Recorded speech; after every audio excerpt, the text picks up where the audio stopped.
Bonjour et bienvenue. Imaginez un instant qu'on puisse prévenir des chutes, parfois graves, avec un simple smartphone. C'est la promesse un peu folle mais bien réelle d'une étude scientifique qu'on va décortiquer ensemble. Une solution toute simple à un problème bien complexe, c'est ça, l'ingéniosité. La grande question, c'est donc celle-là. Comment est-ce qu'un appareil qu'on a tous dans la poche peut se transformer en un outil de diagnostic capable de prévenir des chutes et des blessures? C'est ce qu'on va voir tout de suite. Mais avant de plonger dans la technique, il faut d'abord qu'on parle d'un sens qu'on possède tous, mais auquel on ne pense quasiment jamais. Un sens invisible, mais pourtant il est absolument crucial. Ce sens, c'est ce qu'on appelle la proprioception. Pour faire simple, c'est la capacité du cerveau à savoir où se trouvent les différentes parties du corps à chaque instant, sans même avoir besoin de les regarder. C'est grâce à ça qu'on peut toucher le bout de son nez les yeux fermés. C'est en quelque sorte notre GPS interne. Et le truc, c'est que quand ce GPS interne se dérègle, eh bien les conséquences peuvent être sérieuses. Ça peut causer des chutes chez les personnes âgées, aggraver des problèmes de dos ou même limiter les performances d'un athlète. On comprend donc à quel point c'est important de pouvoir le mesurer précisément. Alors, justement, comment on fait pour mesurer ça?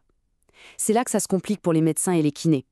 L'outil de référence, le meilleur, il existe, mais il est loin d'être parfait pour un usage quotidien.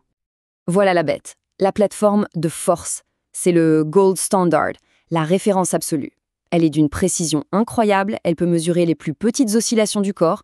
Dans un labo de recherche, c'est l'outil de rêve pour analyser l'équilibre. Mais voilà, c'est là qu'on voit tout le décalage. D'un côté, on a cet outil de laboratoire qui est cher, qui demande une pièce dédiée, qui est compliqué à utiliser. Et de l'autre, on a les besoins sur le terrain. Les cliniciens, ils ont besoin d'un outil qui soit tout l'inverse, abordable, portable et simple. Il y a un vrai fossé entre la recherche et la pratique. Et c'est là que notre étude devient passionnante. Face à ce problème, les chercheurs ont eu une idée, mais une idée d'une simplicité et d'une intelligence redoutables. Leur hypothèse était la suivante. Et si on créait une toute petite perturbation de l'équilibre, complètement sans danger, et qu'on filmait simplement la manière dont le corps réagit pour se stabiliser? Est-ce que cette simple réaction, filmée, pourrait nous en dire autant que cette fameuse plateforme de Force? Alors voyons comment ça marche. C'est super malin. Étape 1. On applique une petite vibration sur les muscles du mollet. Le cerveau, lui, il interprète ça comme si le muscle s'étirait, donc il pense que le corps penche en avant. Étape 2. Pour corriger, le corps se penche un peu en arrière. Étape 3. On arrête la vibration. Les signaux redeviennent normaux. Et là, étape 4. Le cerveau réalise son erreur et surcorrige, provoquant un mouvement rapide vers l'avant. C'est ce petit dépassement, cet overshoot, qui est la clé de tout. Et le coup de génie, il est là. Le corps, à ce moment précis, oscille un peu comme un pendule, mais un pendule inversé. Et sur un pendule inversé, c'est le point le plus haut qui bouge le plus, donc en l'occurrence, la tête. Il suffit de mettre un petit marqueur sur le lobe de l'oreille et ce fameux dépassement devient hyper facile à voir et à mesurer sur une simple vidéo. C'est d'une astuce folle. Bon, l'idée est brillante, on est d'accord. Mais en science, une bonne idée, ça ne suffit pas du tout. Il faut des preuves, du solide.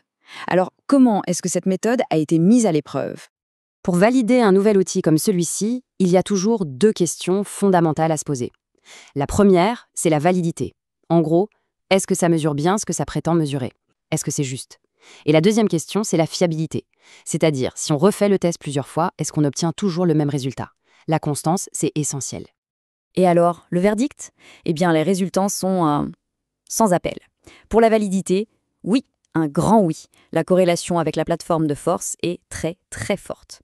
Et pour la fiabilité, oui, encore. Une constance jugée excellente par les chercheurs, même quand c'était des personnes différentes qui analysaient les vidéos. Ce chiffre, il parle de lui-même. Un coefficient de corrélation R qui atteint 0,91, c'est énorme. Pour donner un ordre d'idée, un score de 1,0, ce serait la perfection, une copie conforme. Donc à 0,91, on est vraiment, mais alors vraiment pas loin de la précision, d'un équipement qui coûte des dizaines de milliers d'euros.